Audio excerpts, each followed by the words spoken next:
Não sou ambulância de velha. O grito do Lucas ainda ecoava na cozinha enquanto eu tremia. Sou Valdelice, 74 anos, ex-merendeira que sustentou essa casa com calos nas mãos.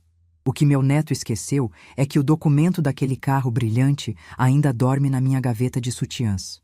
O calor daquela terça-feira parecia derreter o asfalto da nossa rua. Era um daqueles dias em que o sol de Cuiabá não perdoa nem sombra de árvore, quanto mais a pele fina de quem já viveu mais de 7 décadas. Eu sentia uma tontura leve, aquele aviso chato da pressão alta dizendo que o remédio tinha acabado no dia anterior e que eu precisava repor com urgência. Olhei para o relógio da parede, aquele de plástico que ganhei num bingo da igreja, e vi que já passava do meio-dia. O sol estava a pino, castigando o telhado de brasilite da varanda. Eu sou a Valdelice, mas todo mundo aqui no bairro me chama de Dona Val.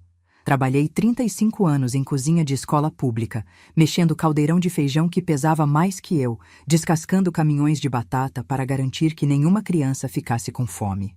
Tenho orgulho das minhas mãos grossas e das varizes nas pernas, porque foram elas que pagaram cada tijolo desta casa onde moro com minha filha, a Márcia, e meu neto, o Lucas. Sou viúva há 10 anos, e desde que o meu Geraldo se foi, assumi o comando do barco, pagando conta de luz, enchendo a geladeira e, infelizmente, mimando demais quem não merecia. A farmácia ficava a uns 3 quilômetros daqui. Para quem é jovem, pode parecer perto, mas para mim, com essa artrose no joelho que parece prever chuva, é uma viagem. O ônibus passa de hora em hora e o ponto fica numa ladeira desgraçada, sem cobertura nenhuma. Ficar lá 40 minutos esperando, debaixo desse sol, era pedir para ter um troço e cair dura na calçada. Foi por isso que respirei fundo, engoli o orgulho que a gente aprende a ter para não incomodar os outros e fui até a garagem. O Lucas estava lá. Ele tem 22 anos, estuda administração numa faculdade que eu ajudo a pagar e passa mais tempo na academia do que com a cara nos livros. Ele estava com uma flanela amarela na mão, polindo o carro. Ah, o carro, um sedã prata, lindo, com bancos de couro e ar-condicionado que gela, que é uma beleza. Lembro como se fosse hoje o dia em que fomos buscar na concessionária há 6 meses. Foi o presente que dei quando ele entrou no estágio novo, achando que facilitaria a vida dele e, quem sabe, a minha, quando eu precisasse. Vó, a senhora é a melhor do mundo, ele disse naquele dia, me abraçando tão forte que quase estalou minhas costelas. Aquele abraço valeu cada centavo da minha poupança, aquele dinheiro que juntei vendendo coxinha e bolo de pote depois que me aposentei. Lucas, meu filho, chamei, com a voz mansa. Ele nem virou o pescoço, continuou esfregando a porta do motorista com um zelo que ele nunca teve com o próprio quarto. Lucas? O que foi, vó? Ele respondeu, sem olhar, com aquele tom de impaciência que os jovens usam quando tiram os olhos da tela do celular. A minha pressão tá meio descontrolada, filho. O remédio acabou. A avó precisa ir na farmácia comprar o losartana. Você pode me levar rapidinho? É só ir e voltar, não demora 10 minutos de carro. Ele parou de esfregar. Soltou um suspiro longo, daqueles que a gente dá quando tem que carregar um fardo muito pesado. Virou-se para mim, suado, sem camisa, com os óculos escuros na testa. Agora, vó? Ele perguntou, como se eu tivesse pedido para ele construir uma pirâmide no Egito. Eu acabei de lavar o carro. Vou sair com a Júlia daqui a pouco. A gente vai almoçar no shopping. Mas é caminho, meu filho. O shopping fica depois da farmácia. Insisti, sentindo minhas pernas formigarem pelo esforço de ficar em pé ali no cimento quente. Eu não demoro. Só desço, pego o remédio e volto. Se eu for de ônibus, vou passar mal nesse sol. Foi aí que a máscara caiu. Ele olhou para o relógio no pulso, depois para o carro brilhando, e por último para mim, com uma expressão de nojo que fez meu estômago revirar mais que panela de polenta fervendo. Vó, pelo amor de Deus! Ele explodiu, jogando a flanela no chão com força. Toda hora é isso. É farmácia, é mercado, é médico. Eu não sou motorista particular, não. Lucas, eu comprei esse carro justamente para...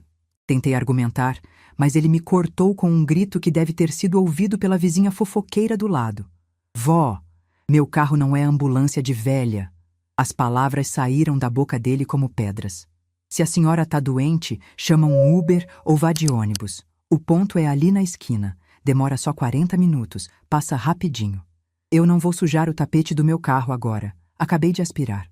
E não vou chegar atrasado no meu encontro por causa de remédio de pressão.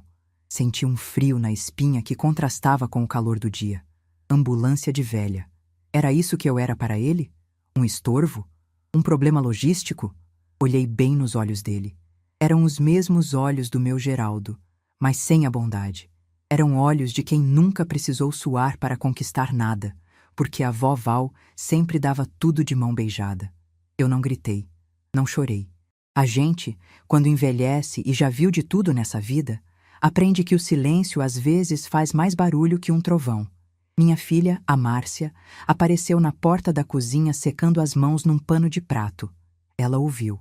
Eu sei que ouviu. Mas ficou calada, abaixou a cabeça e voltou para dentro. Claro, ela também tem medo dos estouros do Lucas. Ou talvez tenha vergonha de ter criado um filho tão egoísta. Tudo bem, Lucas, eu disse com a voz firme, embora por dentro meu coração estivesse se partindo em 1000 pedaços. Não precisa se preocupar, a ambulância de velha não vai te atrapalhar. Ótimo, ele resmungou pegando a flanela do chão.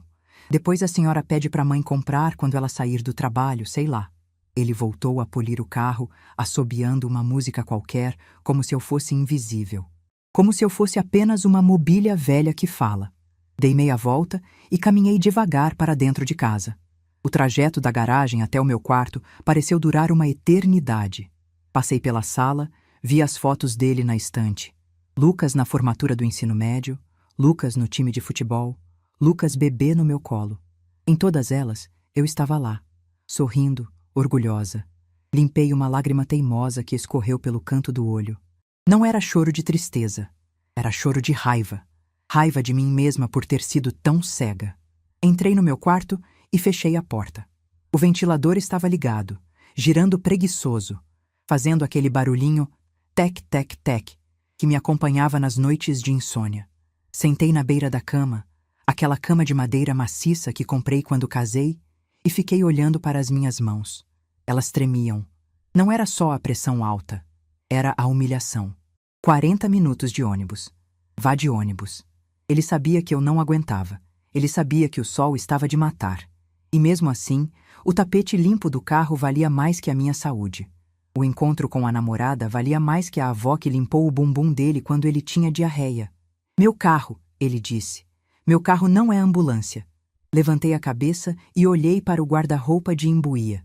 Um pensamento me ocorreu, claro como água de nascente. Uma lembrança de 6 meses atrás, sentada na mesa de vidro da concessionária, com o vendedor, um rapaz muito simpático chamado Roberto.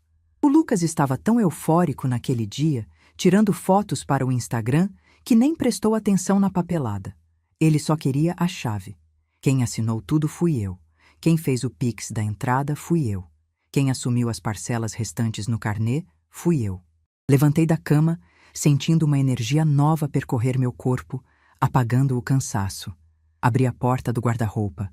O cheiro de naftalina e lavanda me acalmou. Afastei os casacos de lã que eu quase nunca usava naquele calorão e puxei a gaveta do fundo onde guardo minhas relíquias. Certidões de nascimento, a escritura da casa, o atestado de óbito do Geraldo e uma pasta azul de elástico. Sentei na cama novamente com a pasta no colo. Abri devagar. Lá estava ele. O recibo de compra e venda, o documento oficial e o contrato de financiamento. Meus olhos correram pelas letras miúdas até encontrar o que eu procurava. Proprietário, Valdelice Rocha. Não tinha o nome do Lucas. Em lugar nenhum. Nem como condutor principal, porque o seguro também estava no meu nome, já que ficava mais barato por causa da minha idade e do meu perfil de boa condutora, mesmo eu não dirigindo mais há anos. Passei o dedo sobre o meu nome impresso. Valdelice Rocha, a dona. Ele dirigia por minha permissão. Ele ostentava com o meu suor. E agora, ele me humilhava com a minha propriedade. A ironia da situação me fez soltar um riso seco, sem humor. Ele achava que o carro era dele porque eu dei a chave. Ele achava que mandava na situação porque era jovem e forte, e eu era velha e lenta. Mas ele esqueceu a regra básica da vida. Quem paga a banda, escolhe a música. Ouvi o barulho do motor sendo ligado lá fora. Ele estava saindo. O som potente do motor, aquele ronco suave que ele adorava exibir para os vizinhos. Ouvi o portão eletrônico abrir e fechar. Ele se foi. Foi almoçar no shopping, no ar-condicionado, enquanto eu estava aqui, calculando se meu coração aguentaria a caminhada até o ponto de ônibus. Mas eu não ia para o ponto de ônibus. Não hoje. Peguei meu celular, um modelo simples, mas que funcionava muito bem. Procurei na agenda de contatos. Eu tinha salvo o número naquele dia, porque o rapaz tinha sido muito atencioso, me oferecendo café e água, me tratando como uma rainha, ao contrário do meu próprio sangue. Disquei o número. O telefone chamou 1, 2, 3 vezes. Alô? Concessionária Silva Motors. Roberto falando. Boa tarde. A voz dele era animada. Respirei fundo, endireitei a coluna como se estivesse pronta para enfrentar um batalhão de alunos famintos na hora do recreio. Minha voz saiu firme, sem nenhum tremor. Boa tarde, seu Roberto. Aqui é a dona Valdelice, a senhora que comprou aquele sedã prata uns meses atrás para o neto. O senhor lembra de mim? Claro, dona Valdelice. Como a senhora está? O carro está dando algum problema? Precisando de revisão? Olhei para o documento no meu colo. Pensei no Lucas rindo com a namorada no shopping. Pensei nele gritando, ambulância de velha. A dor no peito virou combustível. Não, meu filho. O carro está ótimo, uma maravilha. Tão bom que o meu neto acha que é bom demais para carregar a avó dele. Houve um silêncio breve do outro lado da linha. Como assim, dona Valdelice? Não entendi. Seu Roberto, eu quero saber uma coisa. Aquele modelo ainda é muito procurado? Porque eu estou com a documentação toda aqui na minha mão. E eu decidi que não preciso mais de carro. Eu quero vender. O senhor compra de volta? Ou conhece quem pague à vista? Vender? Mas a senhora acabou de comprar. O Lucas não gostou? O Lucas. Fiz uma pausa, sentindo o peso da decisão sair das minhas costas. O Lucas vai ter que aprender a andar de ônibus, seu Roberto. Dizem que demora só 40 minutos. Eu quero vender o carro. Hoje. Quanto o senhor me oferece para vir buscar essa ambulância agora mesmo? Enquanto esperava a resposta dele, olhei pela janela do quarto. O sol continuava forte, mas agora, estranhamente, eu não sentia mais tanto calor. Sentia apenas o frio na barriga de quem está prestes a dar uma lição que escola nenhuma ensina. A justiça às vezes tarda, mas na mão de uma avó ofendida, ela chega a galope. Ou melhor, ela chega de guincho. O telefone ainda estava morno contra a minha orelha, úmido do suor que escorria pela minha têmpora. Do outro lado da linha, o silêncio de Roberto durou apenas alguns segundos, mas para mim pareceu o tempo de cozinhar uma panela de feijão em fogo baixo. Eu sabia o que ele estava pensando. Vendedor de carro tem faro para desespero, e ele devia estar calculando se eu era uma velha gagá tendo um surto ou uma oportunidade de negócio imperdível. Dona Valdelice. A voz dele mudou, ficou mais cautelosa, profissional. A senhora sabe que o valor de revenda, assim tão rápido, cai um pouco, né? O carro saiu da loja, já perde valor. É a tabela FIPE, o mercado... Roberto, meu filho, eu não nasci ontem. Cortei, sentindo uma firmeza na garganta que eu não sentia desde que briguei com a diretora da escola por causa da qualidade da carne da merenda, em 98. Eu não estou ligando para negociar centavos. Eu quero saber se o senhor tem a papelada pronta e o dinheiro na conta. O carro está impecável. O Lucas cuida dele mais do que cuida da própria avó. Nem poeira tem no tapete. Ouvi o som de teclas sendo digitadas do outro lado. Se o estado estiver como a senhora diz... Nós compramos sim. A loja sempre pega seminovos de baixa quilometragem. Posso mandar o avaliador aí? Não precisa mandar avaliador agora. Olhei para o relógio. 1h30 da tarde. O carro não está na garagem. O motorista saiu com ele. Mas ele volta. Ele sempre volta quando a barriga ronca ou o dinheiro acaba. Esteja aqui às 5 da tarde, Roberto. Traga o contrato de venda. Traga o rapaz do guincho ou um motorista da loja, porque a chave vai sair da minha mão direto para a sua. Às 5? Combinado, dona Val. Mas a senhora tem a chave reserva? E o recibo está assinado? O recibo está em branco no meu nome. E a chave reserva? Meus olhos pousaram na caixinha de joias sobre a cômoda, onde guardo 1/3 de madeira e algumas lembranças. A chave reserva nunca saiu do plástico. Está me esperando. Desliguei o telefone. O bip final da chamada soou como o tiro de largada de uma corrida. Meu coração, que antes batia descompassado pela mágoa, agora batia num ritmo forte, quase marcial. Levantei da cama e fui até a cômoda. Abri a caixinha. Lá estava ela. A chave canivete, intocada, dentro de um saquinho transparente com o logotipo da concessionária. Peguei o objeto na mão. Era pesada, fria, metal e plástico que custaram meses de economia, de dores nas costas, de não ditos a mim mesma para poder dizer sim a ele. Segurei a chave com força, até as bordas marcarem a palma da minha mão. Aquilo não era só uma chave de carro. Era a chave da minha dignidade que eu tinha entregado de bandeja para um menino mimado. Caminhei pela casa vazia. O silêncio da tarde era quebrado apenas pelo zumbido da geladeira e pelo barulho de algum vizinho cortando grama. Parei na porta do quarto do Lucas. A porta estava entreaberta. Empurrei devagar. O cheiro era uma mistura de desodorante caro e roupa suja. O ar-condicionado dele, que eu paguei a instalação, estava desligado, mas o quarto ainda mantinha um frescor que o resto da casa não tinha. Olhei ao redor como se fosse uma detetive numa cena de crime. Havia tênis de marca jogados no canto, potes gigantes de suplemento, whey protein, acho que é assim que fala, empilhados sobre a mesa de estudos, um computador com luzes coloridas que piscavam mesmo desligado. Na cama, a colcha estava embolada. Entrei devagar. Cada passo no piso frio parecia despertar uma memória. Ali, naquela mesa, eu o vi chorar quando não passou no vestibular na primeira tentativa. Eu fiz chá de camomila, alisei o cabelo dele e disse: "Vó paga o cursinho, meu amor, não chora." Ali, naquele espelho, eu o vi se arrumando para a primeira festa, todo orgulhoso. Eu arrumei a gola da camisa dele e disse: "Você é o rapaz mais lindo desse mundo." E o que eu recebi em troca? Ambulância de velha. Abri a gaveta da mesa de cabeceira dele. Não por curiosidade de bisbilhoteira, mas porque eu precisava entender. Entender onde foi que eu errei.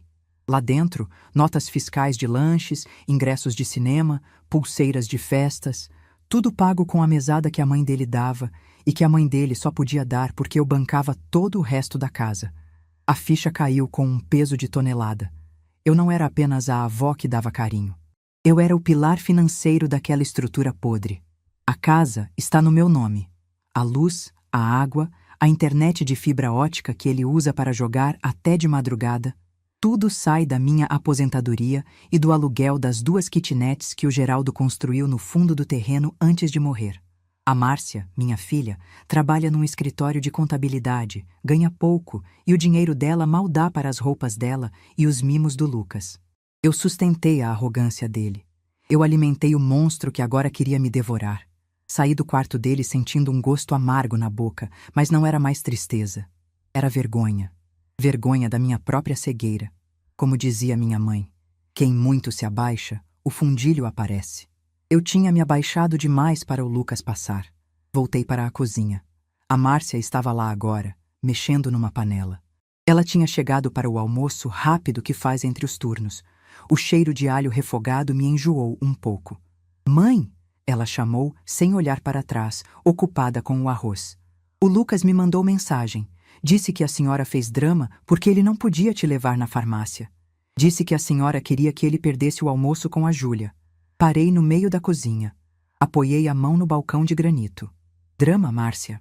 perguntei, a voz saindo baixa, mas cortante. Ela virou, secando as mãos no avental. O rosto dela era cansado, cheio de linhas de expressão de quem foge de conflito a vida inteira. "Ah, mãe, a senhora sabe como ele é. Jovem, impaciente. Ele disse que o ônibus passava logo. Não precisa ficar de cara feia. Depois eu passo na farmácia quando voltar do trabalho, lá pelas 6h30. 6h30, repeti. Se eu estivesse infartando, às 6h30 eu já estaria fria no caixão, minha filha." "Credo, mãe, vira essa boca pra lá. É só remédio de pressão. A senhora toma um chá de chuchu que ajuda até eu chegar. Não precisa criar caso." O Lucas ficou chateado. Disse que a senhora chamou o carro dele de ambulância. Soltei uma risada curta, seca. Eu chamei? Balancei a cabeça. É engraçado como a história muda quando sai da boca dele. Mas tudo bem, Márcia. Não se preocupe. Eu já resolvi o problema da farmácia. Resolveu? Foi a pé? Ela arregalou os olhos. Não. Pedi para o vizinho, o seu Toninho, comprar para mim. Ele foi de bicicleta. Um homem de 60 anos, com as pernas finas que nem graveto, foi buscar meu remédio, enquanto o seu filho, com 22 anos e um carro de 90 mil reais na mão, achou que ia sujar o tapete. Márcia suspirou. Aquele suspiro de quem não quer ouvir a verdade. Ai, mãe, o Toninho é um amor mesmo. Depois eu agradeço ele. O Lucas não faz por mal. É o jeito dessa geração. Eles são muito focados neles mesmos. Focados. Repeti a palavra, testando o sabor dela. É, pode ser. Mas o foco dele vai ter que mudar. Como assim? Ela franziu a testa, servindo o prato de comida. Nada. Coisa de velha. Coma logo seu arroz antes que esfrie. Deixei a Márcia na cozinha e fui para a varanda da frente. O sol ainda castigava, mas agora as sombras começavam a se alongar.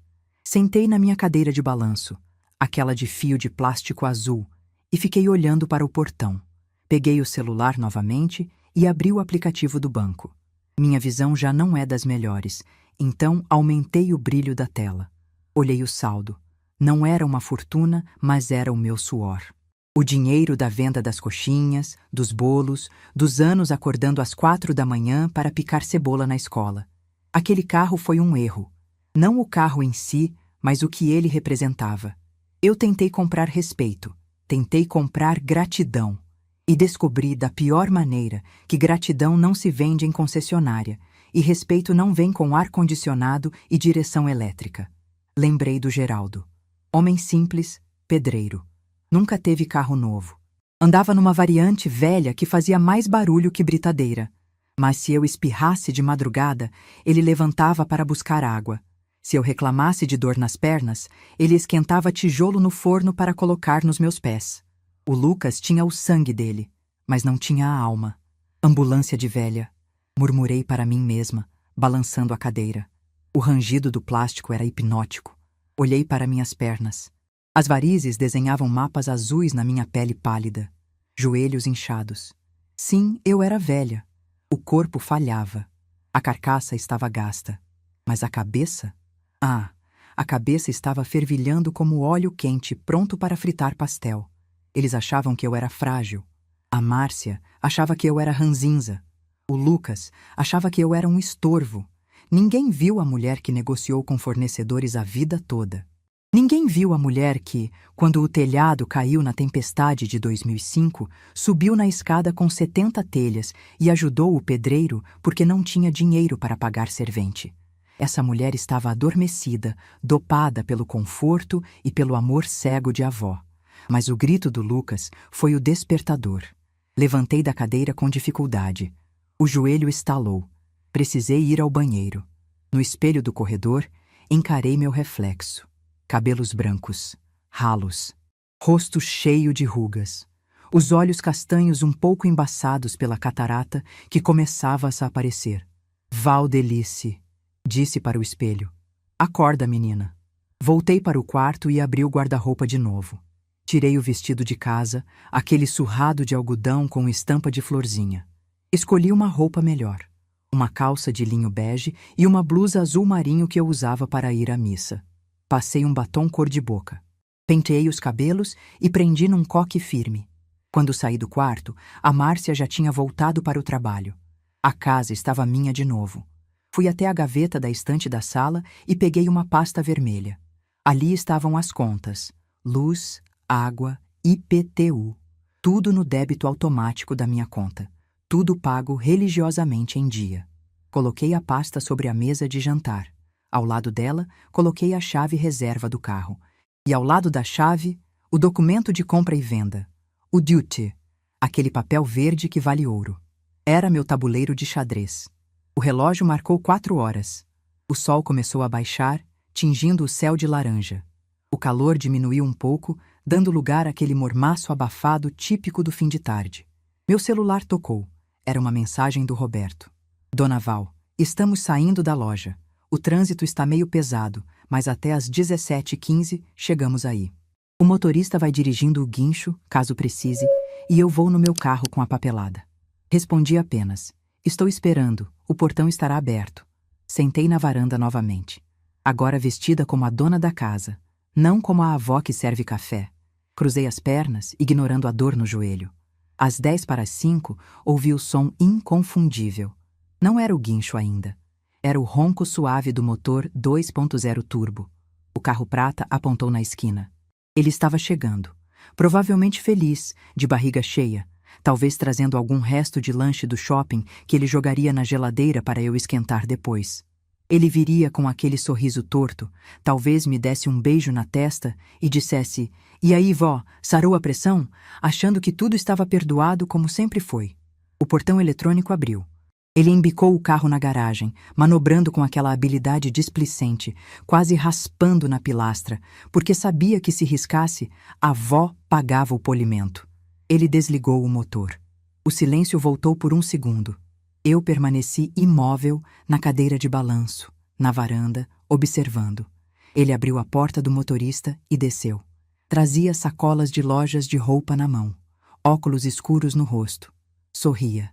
"Eita, dona Val!" Ele gritou ao me ver toda arrumada na varanda. "Vai para algum casamento? Tá bonitona, hein?" Ele subiu os degraus da varanda, passando por mim. O cheiro de perfume importado invadiu meu nariz. Ele nem percebeu que eu não sorri. Nem percebeu que eu segurava a chave reserva na mão esquerda, apertada contra o braço da cadeira. "Vó, a senhora nem sabe. O shopping estava lotado. Comprei aquele tênis que eu queria. Tava na promoção. Ah, e a mãe disse que a senhora estava brava. Relaxa, vó.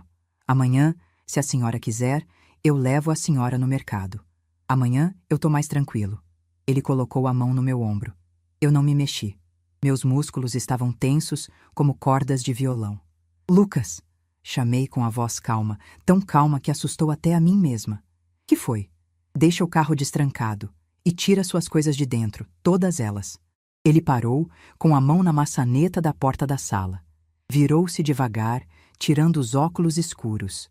O sorriso murchou um pouco, substituído por uma expressão de confusão. "Como assim? Tirar minhas coisas?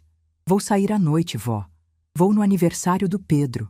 "Não vai não, meu filho," eu disse, olhando fixamente para o portão aberto, onde um caminhão guincho branco, com o giroflex amarelo ligado, acabava de estacionar, bloqueando a saída da garagem.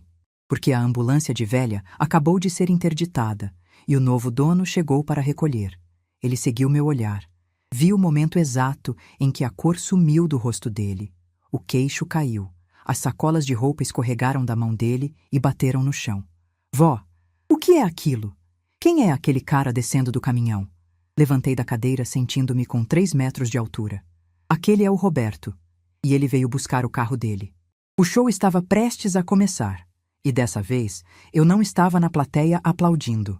Eu era a diretora.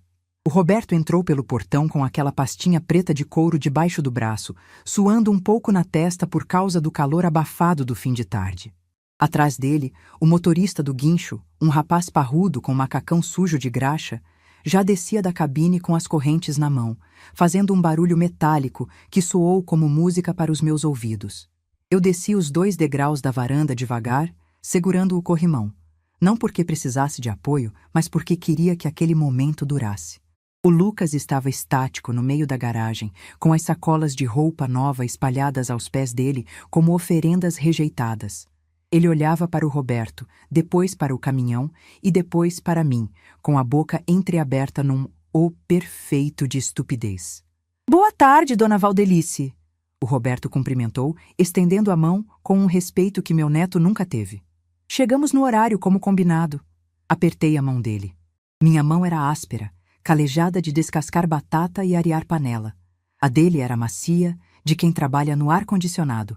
Mas naquele momento, a força estava no meu aperto. "Pontualidade é tudo, seu Roberto." "Gosto assim," respondi, ignorando solenemente a presença do Lucas ao meu lado.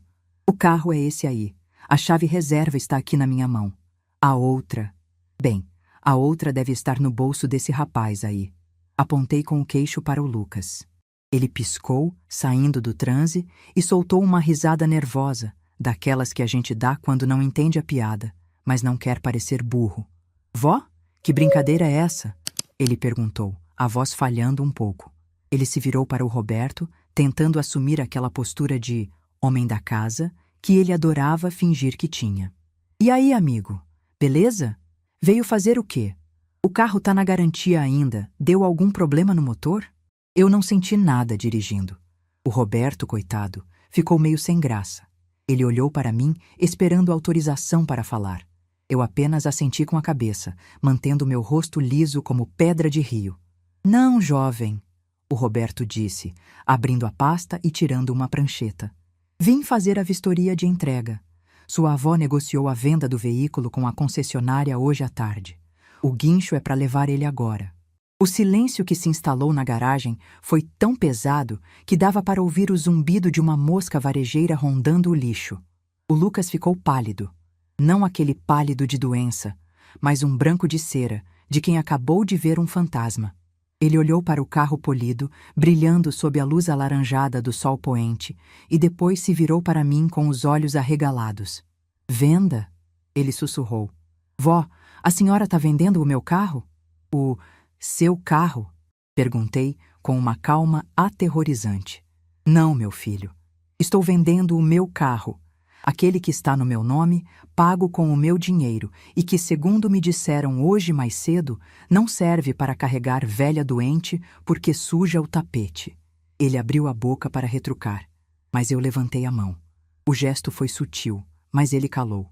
O rapaz do guincho, percebendo o clima tenso, pigarreou. Dona, posso começar a vistoria? Preciso checar estepe, macaco, triângulo e ver se não tem risco na lataria. Fique à vontade, meu filho, respondi. Lucas, destrave o carro. Agora. O Lucas obedeceu mecanicamente. Ele tirou a chave do bolso da calça jeans de marca e apertou o botão. O bip-bip do alarme soou como um dobre de finados. O rapaz do guincho começou a circular o veículo, passando a mão na lataria, abaixando para ver os pneus. O Lucas acompanhava cada movimento do homem como se estivessem tocando na namorada dele. Mas, vó... Ele começou a gaguejar, tentando encontrar um argumento, qualquer um. Por que a senhora não me falou nada? Eu podia ter levado a senhora na farmácia. Era só pedir de novo. Eu estava cansado, falei sem pensar. Falou sem pensar? Repeti, olhando nos olhos dele. Não, Lucas. Você falou exatamente o que pensa. Ambulância de velha. Foi muito claro. E sabe o que eu pensei? Que você tem razão. Um carro tão bonito, tão esportivo, não combina com uma senhora de 74 anos que tem pressão alta. Então, resolvi me livrar do problema. Mas e eu? Ele deixou escapar, e a honestidade egoísta daquela pergunta quase me fez rir. Como eu vou para a faculdade? Como eu vou sair com a Júlia? Vó, esse carro é a minha vida. Sua vida? Dei um passo em direção a ele. Sua vida, Lucas, é acordar meio-dia. Sua vida é comer a comida que eu compro. Sua vida é dormir no teto que eu mantenho. O carro era só um acessório, e acessório a gente tira quando aperta. O Roberto pigarreou novamente, estendendo uma caneta para mim. Dona Valdelice, o carro está impecável mesmo, como a senhora disse. O valor acordado no telefone está mantido. A senhora precisa assinar aqui o recibo de compra e venda e aqui a autorização de transferência. O Pix cai na sua conta em até 30 minutos. Peguei a prancheta. Apoiei sobre o capô quente do carro. O metal irradiava o calor do sol de Cuiabá, o mesmo sol que quase me derrubou na parada de ônibus. A caneta azul deslizou pelo papel com uma facilidade impressionante. Assinei meu nome completo. Valdelice Ferreira Rocha. Cada letra desenhada com capricho, firmando ali a minha alforria daquela ingratidão.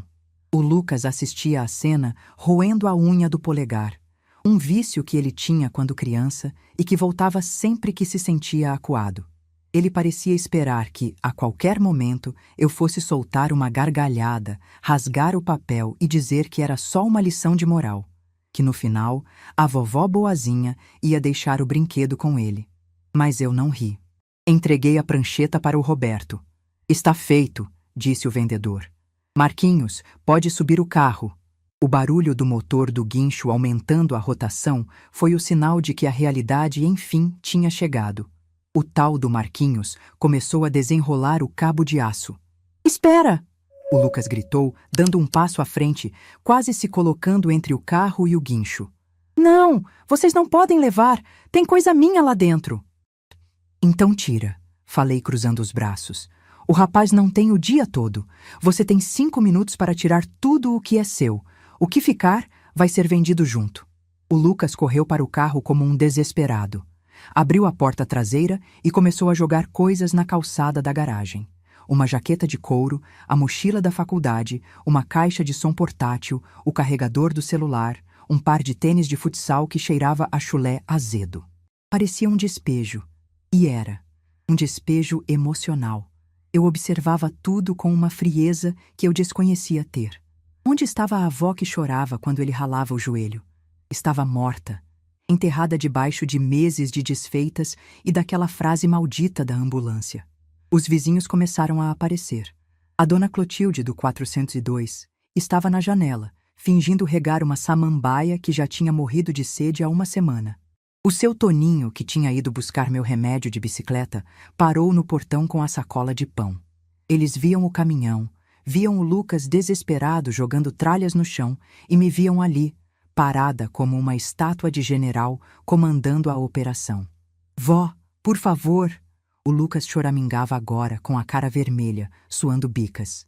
Ele tirou os óculos escuros do porta-luvas e jogou em cima da pilha de roupas. A gente conversa, eu pago a gasolina.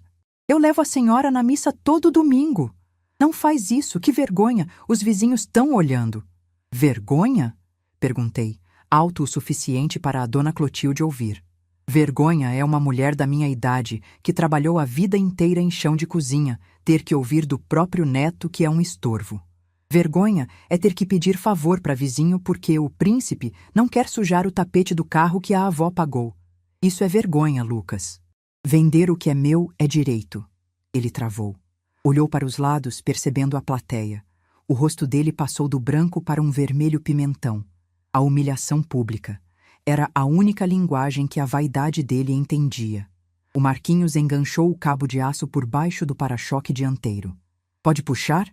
Ele gritou para o Roberto. Pode, respondi eu antes que o vendedor pudesse abrir a boca. O cabo esticou. O carro deu um solavanco e começou a subir a rampa do caminhão, de ré. As rodas girando devagar, como se o carro também resistisse a ir embora. O Lucas olhava para aquilo como se estivessem arrancando um pedaço do corpo dele. O som, ele murmurou. Eu instalei uma caixa de som na mala. Custou R$ 1.500. Sorte do novo dono, respondi. Vai levar de brinde. Considere como juros pelo meu sofrimento de hoje cedo. Quando o carro finalmente estava em cima da plataforma, preso pelas correntes nas 4 rodas, senti um alívio físico. Meus ombros relaxaram. A dor no joelho parecia ter diminuído. Aquele objeto prateado, aquele ídolo de metal que o Lucas adorava mais do que a própria família, estava indo embora. E com ele ia embora a minha submissão. O Roberto me entregou uma via do contrato. Foi um prazer fazer negócio com a senhora, dona Valdelice. O dinheiro já deve estar na conta. Se precisar de alguma coisa, um carro menor, mais econômico, para a senhora mesmo dirigir, é só ligar. Obrigada, Roberto. Mas por enquanto vou andar de Uber. Dizem que é muito prático e o motorista não reclama de levar velha na farmácia. Sorri para ele. Um sorriso genuíno dessa vez. O caminhão ligou o giroflex novamente e começou a manobrar para sair de ré. O Lucas ficou ali, parado no meio da garagem vazia, cercado pelas suas coisas jogadas no chão de cimento, olhando para o espaço onde o carro costumava ficar. Havia uma manchinha pequena de óleo no chão e a marca dos pneus. Só isso. Ele se virou para mim. Os olhos estavam cheios de lágrimas, mas eu sabia distinguir choro de arrependimento de choro de perda. Ele não estava chorando porque me magoou. Estava chorando porque perdeu o brinquedo. A senhora é louca, ele disse, com a voz trêmula de raiva contida. A senhora destruiu minha vida social. O que eu vou dizer para Júlia? O que eu vou dizer para os meus amigos? Caminhei até ele, devagar. O cheiro de gasolina queimada do caminhão ainda pairava no ar. Você vai dizer a verdade, Lucas. Falei, com a voz baixa e firme. Vai dizer que a sua avó não é banco, nem capacho. E que se quiser andar de carro de novo, vai ter que trabalhar e comprar um. Ou então, apontei para a esquina. Pode ir de ônibus. Demora só 40 minutos. Dei as costas para ele e caminhei em direção à porta da cozinha. Eu podia sentir o olhar dele queimando nas minhas costas, uma mistura de ódio e incredulidade. Ele nunca, em 22 anos, tinha ouvido um não desse tamanho. Entrei na cozinha e fui direto para a geladeira. Peguei uma garrafa de água gelada e servi um copo cheio. Bebi num gole só. Estava sedenta. A adrenalina começava a baixar e o cansaço batia, mas era um cansaço bom. Cansaço de quem faxinou a casa e tirou todo o lixo. Ouvi a porta da sala bater com força. Ele tinha entrado. Provavelmente ia para o quarto ligar para a mãe e fazer o drama dele. Mas a Márcia não podia fazer nada. O carro era meu. O dinheiro era meu. A casa era minha. Sentei na cadeira da cozinha e olhei para o celular. A notificação do banco brilhava na tela. O valor da venda tinha entrado. Era um número bonito, cheio de zeros. Dinheiro suficiente para reformar o banheiro, comprar meus remédios por anos e talvez até fazer aquela viagem para Aparecida do Norte que eu adiava há tempos. Mas o mais importante não era o dinheiro na conta. Era o silêncio na garagem. Pela primeira vez em meses, eu não ouvia o som daquele motor chegando de madrugada. Não ouvia o som da música alta tremendo as janelas. Orei baixinho, agradecendo a Deus pela coragem que brotou no meu peito. Mas sabia que a guerra não tinha acabado. O Lucas estava ferido, e bicho mimado, quando perde a regalia, costuma morder. Eu precisava estar pronta para o que viria a seguir. A Márcia chegaria em breve, e o jantar daquela noite teria um prato principal muito indigesto, a realidade. Levantei e comecei a preparar o café. O cheiro do pó fresco invadiu a casa, espantando o cheiro de gasolina e de perfume barato do meu neto. A água ferveu. A vida continuava. E pela primeira vez em muito tempo, quem estava segurando o cabo da panela era eu, e não o medo de desagradar. Enquanto coava o café, ouvi o Lucas no quarto gritando no telefone, provavelmente com a mãe. Ela vendeu, mãe. Vendeu pro lojista. Levou no guincho. A velha ficou maluca. Sorri para o vapor que subia da garrafa térmica. Maluca? Talvez. Mas como dizia meu falecido Geraldo, antes doido com a rédea na mão do que sábio montado em burro empacado. E eu, Valdelice, tinha acabado de desapear do burro e tomado as rédeas da minha vida de volta. A mancha de óleo no cimento da garagem parecia uma ferida aberta, escura e brilhante sob a luz da lâmpada amarela que eu acabara de acender. O Lucas andava de um lado para o outro naquele espaço vazio, chutando o ar, as mãos na cabeça, murmurando palavrões que eu fingia não ouvir. A cada passo dele, o eco ressoava nas paredes sem reboco, lembrando a todos nós que o gigante prateado de 4 rodas não morava mais ali. Eu permaneci sentada na cadeira da cozinha, com a porta aberta para a garagem, assistindo àquele espetáculo patético. A xícara de café fumegante entre as minhas mãos era a única fonte de calor que me confortava, porque o resto do meu corpo estava gelado. Não de medo, mas daquela frieza resoluta que toma conta da gente quando decidimos que não dá mais para voltar atrás. A senhora não podia ter feito isso. É ilegal. É roubo. Lucas gritou, parando na porta e apontando o dedo trêmulo para mim. O rosto dele estava inchado, vermelho, uma mistura feia de choro de criança mimada, com a fúria de um homem contrariado. Eu vou chamar a polícia. Aquele carro era meu. Todo mundo sabe que era meu. Bebi um gole do café, sentindo o amargo descer pela garganta. Chame a polícia, Lucas. Respondi, sem levantar o tom de voz. Mostre o documento para eles. Ah, esqueci. O documento foi embora com o dono. E o dono, no papel e na lei, sempre fui eu.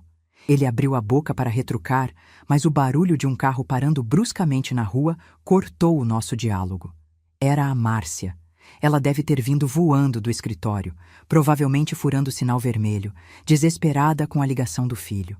Ouvi o bater da porta do carro dela, o salto alto estalando no piso da varanda e, em segundos, ela entrou como um furacão na cozinha.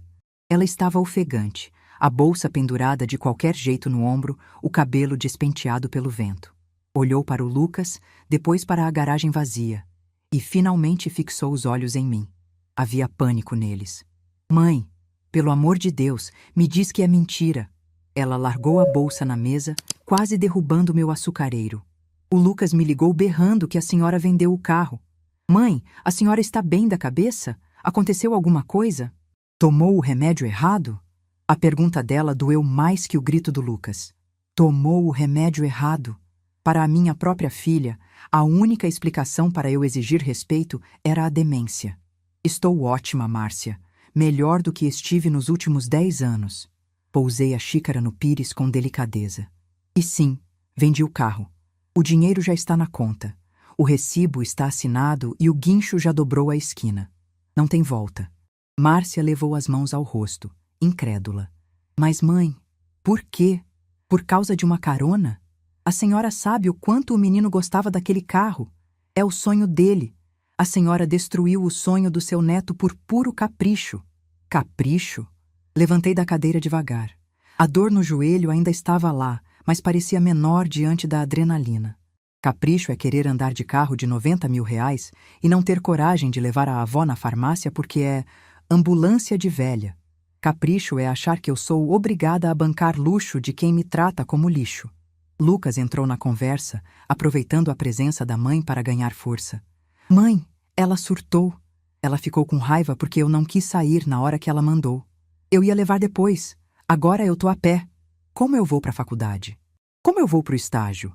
A senhora tem que interditar a avó. Ela não tá raciocinando bem. Olhei para a Márcia, esperando que ela corrigisse o filho, esperando que ela dissesse: respeite sua avó, moleque. Mas ela não disse. Ela suspirou, cansada, e olhou para mim com aquela expressão de quem lida com uma criança teimosa. Mãe, a gente vai ter que resolver isso. Vamos ligar para a concessionária. A gente devolve o dinheiro. Paga uma multa se precisar, mas traz o carro de volta. O Lucas precisa do veículo. É perigoso andar de ônibus hoje em dia, volta muito tarde da faculdade. Era isso.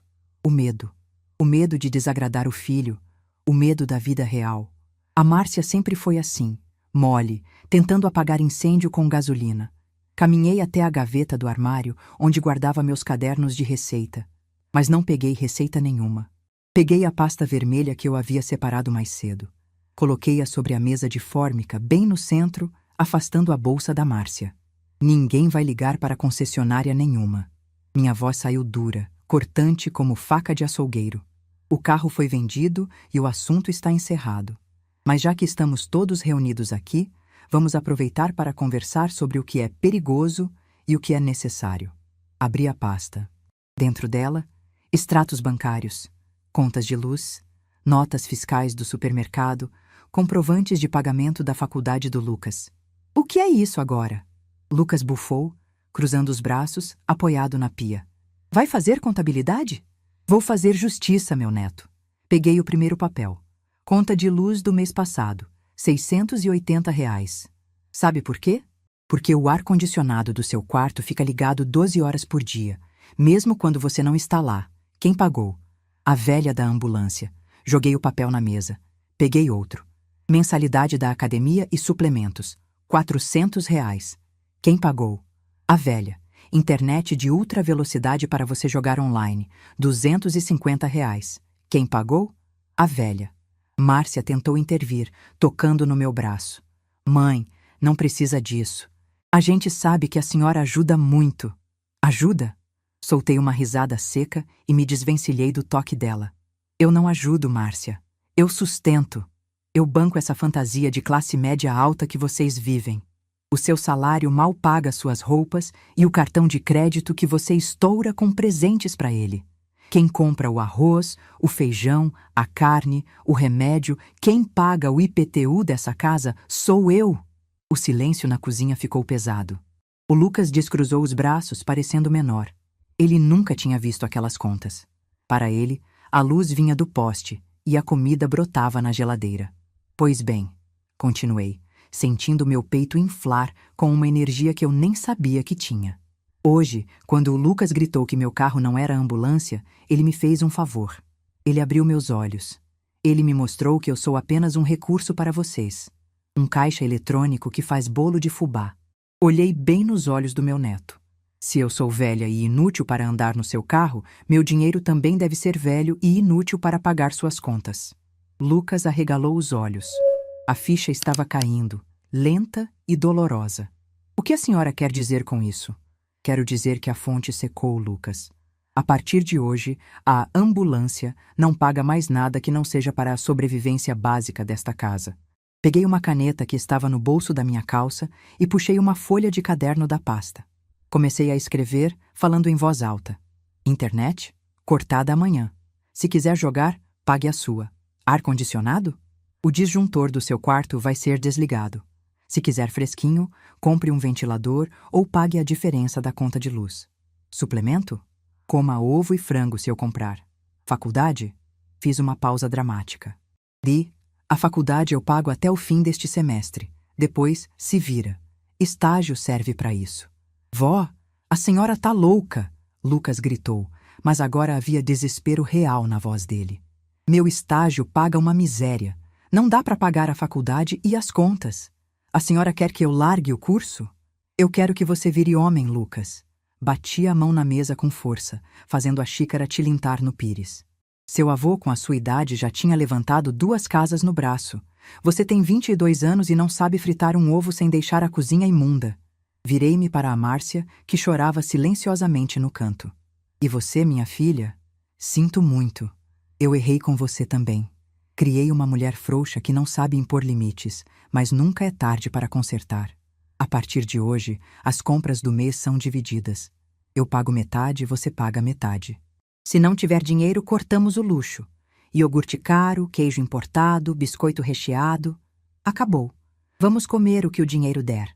Márcia soluçou. Mãe, o Lucas não vai aguentar. Ele não está acostumado. Então é bom ele se acostumar rápido.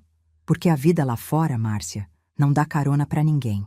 A vida lá fora é um ônibus lotado, sem ar-condicionado. E ele vai ter que aprender a subir nele. O Lucas estava pálido. Ele olhava para a garagem vazia e depois para mim, como se não reconhecesse a mulher à sua frente. Ele procurava a avó doce, a dona Val, que fazia tudo. Mas ela tinha ido embora junto com o carro. Isso é vingança, ele sibilou, com raiva nos olhos. A senhora está fazendo isso só para se vingar.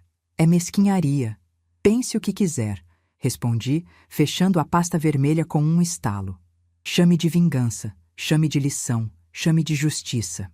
Eu chamo de aposentadoria. Eu me aposentei de ser feita de trouxa. Peguei minha xícara de café, agora fria, e fui até a pia. Despejei o líquido preto no ralo. Lavei a xícara e o pires, sequei e guardei no armário. Tudo com movimentos lentos e precisos, enquanto os dois me observavam paralisados. Agora, se me dão licença, vou para o meu quarto. Tenho que tomar meu remédio de pressão, aquele que o vizinho teve a caridade de buscar para mim. E amanhã cedo vou ao banco transferir o dinheiro do carro para uma aplicação que eu não possa mexer tão cedo. Ah, e Lucas? Ele levantou a cabeça, os olhos vermelhos de raiva e humilhação. O que foi? O ponto de ônibus é ali na esquina. O primeiro passa às 6h10 da manhã. Se não quiser chegar atrasado na faculdade, sugiro que acorde às 5h30. O café da manhã, a partir de hoje, cada um faz o seu. Saí da cozinha e entrei no corredor. Meus passos eram firmes, embora meu coração estivesse batendo descompassado no peito. Não era fácil. Deus sabe que não era fácil ver meu neto sofrer, ver minha filha chorar. O instinto de mãe e avó gritava para eu voltar lá, abraçar os dois, dizer que era brincadeira, comprar outro carro e fingir que estava tudo bem. Mas eu sabia onde esse caminho levava. Levava à solidão acompanhada. Levava a ser uma sombra dentro da minha própria casa. Entrei no meu quarto e fechei a porta. Não tranquei. Não precisava mais trancar. O poder naquela casa tinha mudado de mãos, ou melhor, tinha voltado para as mãos certas. Sentei na beira da cama e respirei fundo. O cheiro de lavanda do meu travesseiro me acolheu. Olhei para o criado mudo onde a caixinha de remédios estava. Tomei o comprimido com um gole de água que eu tinha na moringa. Ouvi vozes alteradas na cozinha. Eles estavam discutindo. Você tem que falar com ela, mãe! Era o Lucas gritando. Ela não pode cortar minha internet. Eu tenho campeonato semana que vem. Para de gritar, Lucas. A culpa é sua. Quem mandou chamar sua avó daquilo? A Márcia finalmente reagiu, embora a voz dela fosse de choro. Agora a gente tá ferrado. Você tem ideia de quanto custa a conta de luz dessa casa? Eu vou sair daqui. Vou morar com o pai, ele ameaçou. Sorri no escuro do quarto. O pai dele, meu ex-genro, morava num quarto e sala no centro e mal tinha dinheiro para o cigarro. O Lucas não duraria 2 dias lá. A discussão continuou, mas agora soava distante, abafada. Pela primeira vez em anos, aquela gritaria não era problema meu. Eu tinha lançado a bomba e agora cabia a eles lidar com os escombros. Deitei na cama e puxei o lençol. Meu corpo estava exausto, mas minha mente estava clara como há muito tempo não ficava. Eu tinha 74 anos, varizes, pressão alta e catarata. Mas eu também tinha a escritura da casa, o dinheiro no banco e, finalmente, o respeito, nem que fosse o respeito imposto pelo medo da escassez. Olhei para o teto, onde as sombras da noite desenhavam formas. Lembrei do carro prateado sendo levado pelo guincho. Foi doloroso ver meu dinheiro indo embora? Foi. Mas ver a arrogância do Lucas indo junto não tinha preço. Amanhã seria um novo dia. Um dia sem motorista particular, sem internet paga pela vovó, sem ar-condicionado ligado à toa. Seria um dia difícil para eles. Mas para mim, seria o primeiro dia do resto da minha vida. E eu pretendia aproveitá-lo com a dignidade de quem sabe que, no final das contas, quem segura o volante da própria história sou eu. Fechei os olhos, imaginando a cara do Lucas no ponto de ônibus amanhã cedo, suando naquele sol de Cuiabá. Talvez, só talvez, enquanto esperasse os 40 minutos pelo coletivo, ele tivesse tempo para pensar em como uma ambulância de velha faz falta. Adormeci com um sorriso no rosto, embalada pelo som mais doce do mundo, o som da minha própria autoridade resgatada. O sol das 6 da manhã em Cuiabá já entrava pela janela da cozinha sem pedir licença, mas, dessa vez, o barulho que acompanhava o nascer do dia era diferente. Não havia ronco de motor potente aquecendo na garagem, nem música eletrônica vazando por baixo da porta do quarto do meu neto. O som agora era de passos apressados, zíper de mochila fechando com força e o tilintar de chaves sendo procuradas em cima da mesa. Eu estava sentada no meu lugar de sempre, com minha caneca de café fumegante nas mãos, observando a cena como quem assiste ao final de uma novela que demorou para engrenar, mas que teve um desfecho satisfatório. Lucas entrou na cozinha vestindo uma camisa social que ele mesmo tinha passado. Dava para ver pelas 2 ou 3 rugas perto do colarinho, mas estava limpa. Ele não cheirava mais aquele perfume importado que empesteava a casa. Cheirava a sabonete comum e desodorante de supermercado. Bom dia, vó, ele resmungou, pegando uma banana na fruteira. A voz ainda carregava aquele sono pesado de quem foi obrigado a acordar antes do corpo querer, mas não havia o tom de deboche de antes. Bom dia, Lucas. O café está no garrafa. Se quiser levar, tem aquele copo térmico velho do seu avô no armário, respondi sem me levantar. Ele hesitou por um segundo, olhou para o relógio no pulso, um modelo simples, de borracha, porque o smartwatch caro ele teve que vender para pagar a rematrícula da faculdade. E negou com a cabeça. Não dá tempo. O Verdão passa em 10 minutos. Se eu perder esse, chego atrasado no estágio e o chefe já avisou que desconta do vale-transporte. O Verdão era o ônibus, o mesmo que eu sugeri que ele pegasse meses atrás. O mesmo que, segundo ele, demorava só 40 minutos. Vai com Deus, meu filho. Cuidado na descida da ladeira. Ele saiu correndo, mastigando a banana. Ouvi o portão bater. Nada de controle remoto, nada de portão eletrônico abrindo sozinho. O motor do portão tinha queimado semana passada e, como eu havia avisado, luxo que quebra na mão de quem não paga a conta continua quebrado. Agora era no braço. E não é que o menino estava ficando com o braço forte de tanto empurrar ferro de verdade e não de academia?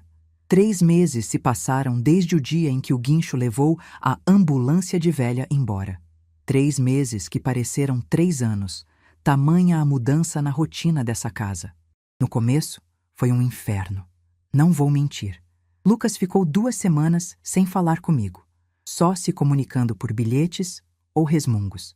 A Márcia chorava pelos cantos, tentando fazer as contas fecharem com o salário dela, que antes ela gastava como se fosse rica. Mas a necessidade é uma professora severa, e ela ensina matérias que faculdade nenhuma ensina. Quando a primeira conta de luz veio, R$ 300 a menos, porque o ar-condicionado virou peça de decoração, a Márcia quase fez uma festa. Ela colocou o boleto na mesa e me olhou com um respeito que eu não via desde que ela era criança. Mãe, a senhora tinha razão, a gente desperdiçava demais, ela admitiu, com a voz baixa, enquanto descascávamos laranja na varanda numa tarde de domingo. Não é desperdício, Márcia, é falta de noção. A gente só dá valor à sombra quando o sol queima o lombo. Aquele dinheiro da venda do carro, aquele montante que fez os olhos do Lucas brilharem de cobiça quando viu o recibo, continuava intocado. Ou melhor, quase intocado.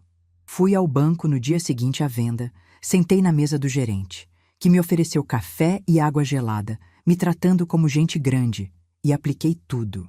Dona Valdelice, isso aqui rende juros todo mês, é sua segurança, ele disse. E era mesmo. Mas a segurança maior não estava no saldo bancário. Estava na minha postura. A casa estava mais silenciosa, sim. Mas era um silêncio de paz, não de tensão. O quarto do Lucas não parecia mais uma boate. Ele chegava do estágio às 7 da noite, suado, cansado, com a mochila pesada nas costas. Tomava banho, jantava a comida que tivesse, arroz, feijão, ovo, salada, e ia estudar. Não tinha mais energia para ficar gritando em jogos online até às 3 da manhã. O ônibus lotado sugava a rebeldia dele e devolvia a humildade. Naquele dia, mais tarde, fui ao mercado. Não pedi carona para ninguém. Chamei um carro de aplicativo, como tinha prometido a mim mesma. O motorista, um rapaz simpático chamado Cláudio, desceu para abrir a porta para mim e ajudou a colocar as sacolas no porta-malas. A senhora está elegante hoje, dona Valdelice, ele disse, porque já tinha me levado outras vezes e criado aquela amizade de trajeto curto. Obrigada, meu filho. É que hoje eu me sinto mais leve. Sabe quando a gente tira um peso das costas? Sei sim. Conta paga? Melhor. Dignidade resgatada. Voltei para casa e comecei a preparar o almoço. Frango com quiabo e polenta mole, o prato preferido do Geraldo. Enquanto cortava o quiabo, vi pela janela da cozinha o seu Toninho, meu vizinho, varrendo a calçada. Ele acenou para mim, tirando o boné. Bom dia, dona Val. A senhora precisa de alguma coisa da rua? Vou passar na farmácia. Sorri. Antes, eles me olhavam com pena. Coitada da dona Val. Cria aquele neto marmanjo e a filha encostada. Agora, o olhar era outro. Era admiração. A fofoca no bairro correu solta, é claro. Todo mundo ficou sabendo que a velha da ambulância tinha vendido o carro na cara do neto. Virei lenda na rua de baixo. As outras avós me paravam na saída da missa para perguntar como eu tive coragem. Coragem a gente tem quando a dor da humilhação fica maior que o medo da solidão, eu respondia para a dona Cida, que sustentava 2 netos barbados que nem o prato lavavam. O almoço ficou pronto. A Márcia chegou para o intervalo dela. Ela estava mais magra, mas não de doença. Tinha parado de comer besteira na rua para economizar. Trazia uma marmita vazia na mão. Que cheiro bom, mãe, ela disse, lavando as mãos na pia. O Lucas ligou. Disse que vai chegar mais tarde hoje. Vai ficar na biblioteca da faculdade estudando, porque lá tem ar-condicionado e internet de graça. Soltei uma risada gostosa, mexendo a polenta. Olha só, quem diria? A biblioteca virou refúgio. Antes era lugar de nerd. Lembra que ele falava? É, mãe. Ele mudou. Ontem ele me pediu desculpas por ter gritado naquele dia. Disse que o ônibus quebrou no meio do caminho e ele teve que vir a pé uns 4 quarteirões no sol de meio-dia. Disse que lembrou da senhora na hora. Parei a colher de pau no meio da panela. Meu coração deu um salto pequeno, tímido. Lembrou, é? Disse que pensou. Minha avó ia ter que andar isso aqui se eu não tivesse dado carona. Ele chegou em casa com o pé cheio de bolha, mãe. Mas não reclamou. Só pediu uma bacia com água e sal. Senti uma lágrima teimosa querendo sair, mas segurei. Não era hora de amolecer. O aprendizado estava em curso, e interromper a lição agora seria estragar o aluno. Bolha no pé sara, Márcia. O que não sara é caráter torto. Deixa calejar. O calo protege a pele depois. Servimos o almoço. A Márcia comeu repetindo o prato, elogiando o tempero. Mãe, eu estava pensando... Ela começou, meio receosa. Aquele dinheiro que eu economizei cortando a TV a cabo e o plano de celular caro, sobrou uns R$ 200 esse mês. E o que você vai fazer? Comprar sapato? Não. Eu queria comprar aquele remédio de vitamina que a senhora disse que estava caro. O Gerovital, sabe? Para a senhora ficar mais forte. Olhei para minha filha. Os olhos dela estavam sinceros. Pela primeira vez em anos, ela não estava pensando no que o Lucas precisava ou no que ela queria. Estava pensando em mim. Estendi a mão por cima da mesa e apertei a mão dela. Obrigada, filha. A vitamina vai ser boa. Mas ver você fazendo conta e pensando no próximo é o melhor remédio que eu podia tomar. A tarde caiu mansa sobre Cuiabá. O calor diminuiu um pouco. Sentei na varanda, na minha cadeira de balanço, aquela mesma onde decretei a venda do carro. O lugar parecia o mesmo, mas a energia era outra. Lembrei da minha viagem para Aparecida do Norte. Fui mês passado. Peguei um ônibus de excursão da igreja, paguei com o rendimento da aplicação e fui. Fiquei 5 dias rezando, passeando, comendo em restaurante, sem ter que lavar a louça depois. Comprei uma imagem de Nossa Senhora para colocar na sala e trouxe terços de presente para a Márcia e para o Lucas. Quando entreguei o terço para o Lucas, achei que ele fosse jogar na gaveta. Mas ele pendurou na cabeceira da cama. Proteção nunca é demais, né, vó? Ele disse, meio sem jeito. Aquele gesto valeu mais que os 90 mil do carro.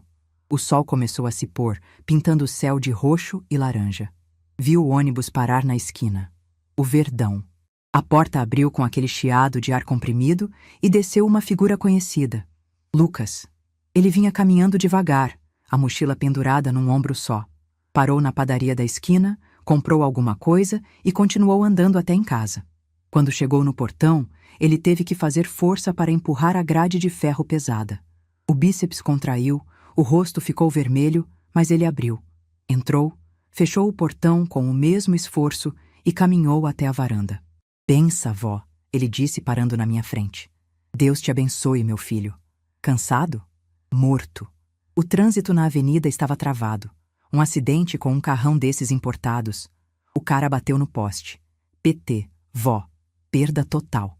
Vão-se os anéis, ficam os dedos, citei o ditado. Ele sorriu de canto, um sorriso cansado, mas genuíno. Enfiou a mão na sacola da padaria. Trouxe um sonho para a senhora. De creme. Aquele que a senhora gosta. O padeiro disse que tinha acabado de sair. Olhei para o saquinho de papel pardo na mão dele. Um sonho. Custava R$ 5, talvez. Mas aquele sonho não foi comprado com o meu dinheiro. Foi comprado com o dinheiro do estágio dele, do suor dele, da escolha dele de parar na padaria cansado, depois de um dia de cão, e lembrar da avó. Peguei o saquinho. O calor do pão doce aqueceu minha mão fria. Obrigada, Lucas. Vou fazer um café pra gente comer junto. Eu faço, vó. Ele disse largando a mochila no chão da varanda. A senhora fica aí descansando. Sua perna deve estar doendo por causa da mudança de tempo. Vai chover. Ele entrou na cozinha. Ouvi o barulho da água caindo na chaleira. Ouvi o barulho do pote de pó de café sendo aberto.